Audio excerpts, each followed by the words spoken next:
हमें डराने की कोशिश मत करो।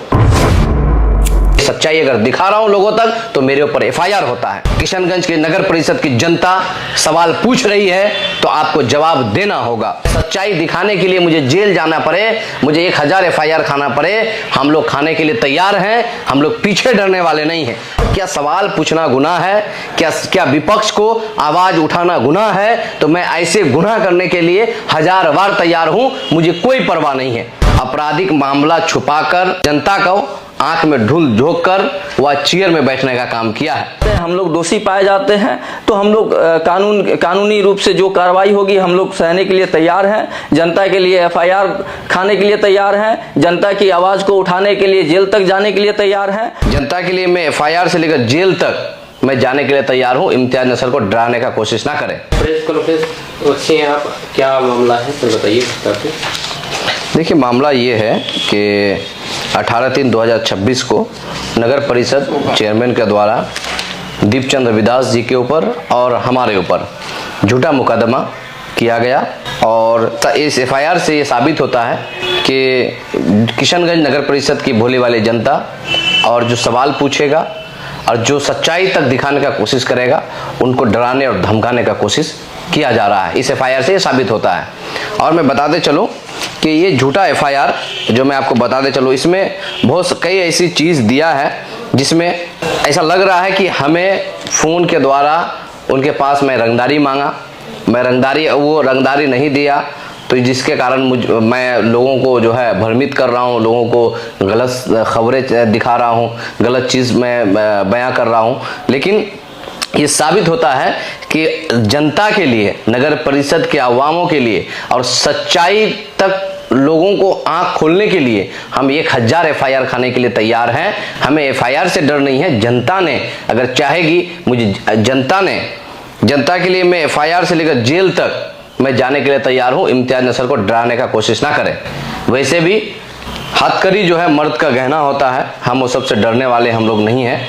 और मैं बताते चलूं कि मैं आज से तकरीबन 26/4/2025 को हम लोगों ने सना दिया था, सना देके रखा था मैं और दीपचंद रविदास जी ने। जब हम लोगों को धमकी दिया जा रहा था साइट के माध्यम से, किसी और के माध्यम से, कि तो जो हम लोग केस जो है 2024 में जो केस हम लोग किए हैं, जो साख छुपाने का जुर्म में, नगर परिषद के अध्यक्ष साख छुपाने का जुर्म में एसडीएम के द्वारा उनके ऊपर 420 लगाया गया है, क्योंकि निर्वाचन आयोग का आदेश था। हम लोग इस केस को, आज भी इस केस चल रहा है कोर्ट में, और एसडीएम साहब के द्वारा जो है 420 193 उसके ऊपर किया गया, उसको अपराधी साबित किया गया है कि ये आपराधिक मामला छुपाकर यहाँ पे नॉमिनेशन किया, जिसके कारण चुनाव में लोगों को, जनता को आंख में धूल झोंक कर वह चेयर में बैठने का काम किया है।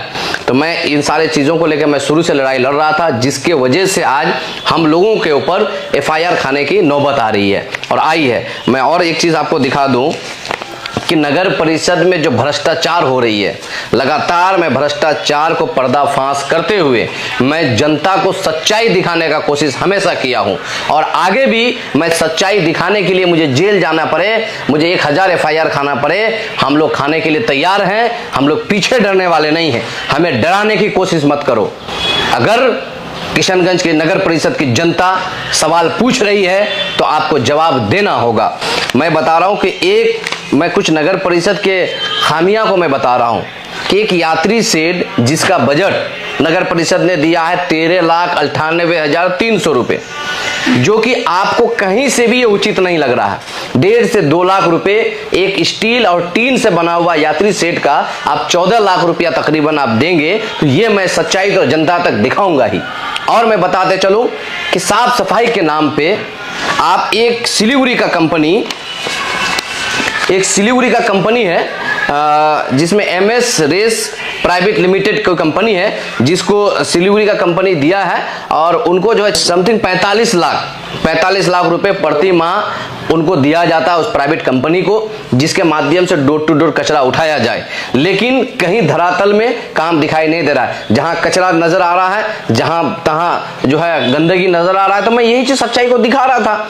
और क्या सवाल पूछना गुनाह है? क्या विपक्ष को आवाज उठाना गुनाह है? तो मैं ऐसे गुनाह करने के लिए 1000 बार तैयार हूं, मुझे कोई परवाह नहीं है।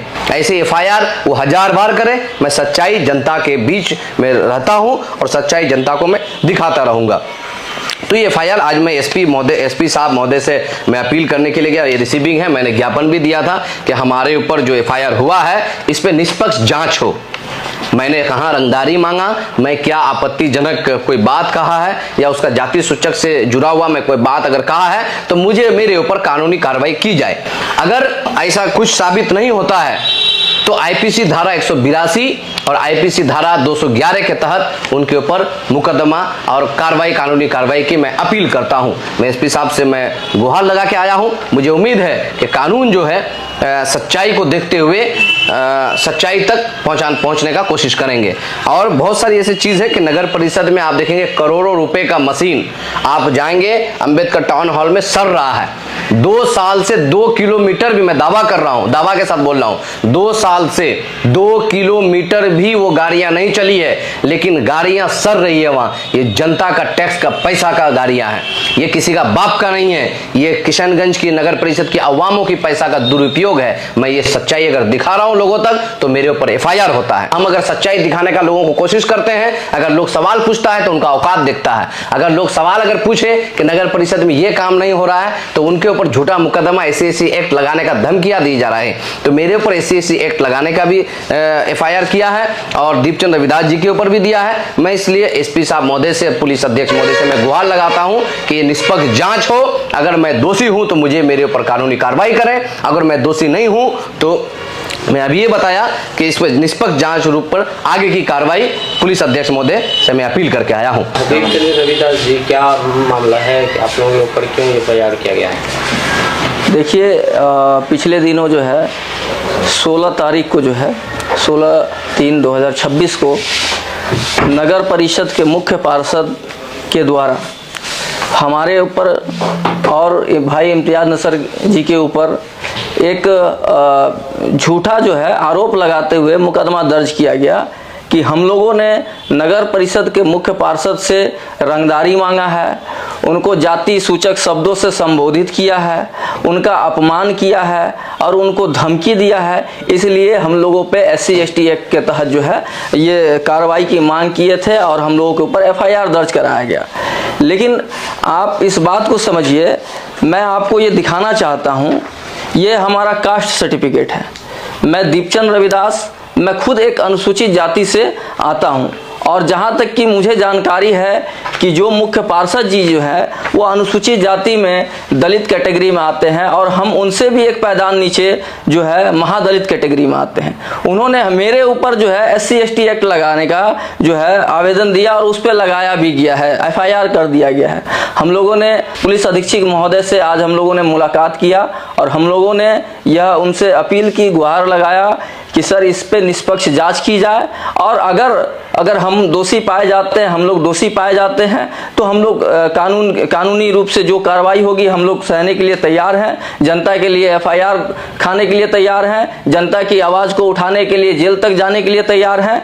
अगर ये FIR झूठा अगर साबित होता है तो जैसा कि इम्तियाज नसर भाई ने बोला कि IPC 182 और IPC 211 के तहत प्रशासन पुलिस को झूठी जानकारी देना और झूठा FIR करने के तहत जो है उन पे कानूनी रूप से कार्रवाई किया जाए। और जहां तक मैं आपको बता रहा हूं कि आप देखिएगा कि ये FIR एक जो है ना एक जाल के तरह, एक साजिश के तरह इसको किया गया और कुछ जो है अखबारों में इसको डाला गया, कुछ ये किया गया क्योंकि लोग अब परेशान हो चुके हैं। नगर परिषद के मुख्य पार्षद जी के वादे खोखले थे, 3 साल में ग्रीन सिटी और क्लीन सिटी बनाने के वादे खोखले थे। उन्होंने जो वादा जनता से किया था, उन्होंने कहा था 3 साल में मैं अगर क्लीन सिटी और ग्रीन सिटी बनाने में नाकाम रहा तो मैं अपने पद से इस्तीफा दे दूंगा। जनता लगातार इस सवाल को उठा रही है, हम लोग मुख्य रूप से उठा रहे हैं और हम लोग मुख्य रूप से उठा रहे हैं, इसलिए उनको अब सवाल का जवाब देना मुश्किल हो रहा है। तो उन्होंने क्या किया कि FIR कर दिया इम्तियाज नसर और दीपचंद रविदास के ऊपर कि और आम जनता इसको देख के डर जाए, उनसे कोई सवाल ना पूछे। और ये SC/ST एक्ट का किस तरह से ये क्रीमी लेयर के लोग जो है दुरुपयोग करते हैं। इन्होंने जो SC/ST एक्ट का दुरुपयोग किया है भाई इम्तियाज नसर पे, जो इस तरीका से फर्जी तरीका से, क्योंकि तो 420 पहले से इनके ऊपर जो है प्रमाणित किया गया है कि इन्होंने 420 का काम किया है। तो ये फर्जी आदमी जो है फर्जी तरीका से जो है SC/ST एक्ट लगाने का कोशिश किया। इससे ये भी समझ में आता है कि मुख्य पार्षद जी अन्य समाज के लोगों के ऊपर, अन्य कौम के लोगों के ऊपर उनकी क्या मानसिकता है, किस तरीका से वो फर्जी तरीका से लोगों को फंसाने जानते हैं। जो शुरू से वो काम करते आए हैं, उस काम में वो माहिर हैं। और मैं आप लोग के न्यूज के माध्यम से ये भी बता रहा हूं कि बढ़ती उम्र के साथ साथ जो उनके ऊपर जो ये घमंड सवार हुआ है ना, जिस घमंड के चलते उनका जो है जो हार्ड डिस्क और जो है सॉफ्टवेयर जो है ना क्रैश हो रहा है, उनका दिमाग का मानसिक संतुलन ठीक नहीं है, वो मानसिक रूप से परेशान है। उनको जो है सिलीगुड़ी जाना चाहिए। सिलीगुड़ी में अच्छे अच्छे डॉक्टर हैं मानसिक इसके, और बालों में सिर्फ खिजाब और जो है मसाज करा के वो जवान तो दिख सकते हैं, अच्छा बात है जवान दिखना, लेकिन अपने आप को जवान समझना और इस तरीका का उटपटांग हरकत करना, झूठा FIR करना, लोगों को फंसाना, ये कहीं से उचित नहीं है। तो मेरी तो सलाह है कि एक बार वो सिलीगुड़ी जाएं और जाके वहां पे बढ़िया बढ़िया डॉक्टर है, वहां जाके दिखाएं। जो जिस तरीका से उनको ना कोई कुछ कहा ना कुछ ये किया, वो अब्दुल्ला की शादी में बेगाना दीवाना बन के लोगों का फेसबुक पोस्ट को लेके FIR कर रहे हैं। अरे भाई, हमने फेसबुक पे चेयरमैन के बारे में लिखा, मैंने ये नहीं कहा है कि उनका नाम तो नहीं बोला है। चेयरमैन तो भाई बहुत सारे होते हैं, हम तो जिनको चेयरमैन कहते हैं, हम तो बहुत सारे लोगों को चेयरमैन कहते हैं। हम तो जो है, आप चेयरमैन किसी पार्टी का भी हो सकता है जी, पैक्स चेयरमैन होता है, जिला परिषद चेयरमैन होता है, इस तरीका से किसी हॉस्पिटल का चेयरमैन होता है, किसी बिजनेस का चेयरमैन होता है, बैंक का चेयरमैन होता है। तो इनमें उनका कहीं ना नाम है ना किसी तरीका का उनको इंडिकेट किया गया है और ना उनके बारे में कुछ कहा गया है। ये सिर्फ एक साजिश के तहत जो है और मानसिक रूप से वो बीमार होने के कारण इस प्रकार की हरकत किए हैं। तो बस यही बात है। आप लोग देखिए कि SP साहब ने कहा है कि इसकी निष्पक्ष जांच वो करा रहे हैं। बाकी कानून आगे जो भी करती है वो हम लोग तैयार हैं उस चीज के लिए।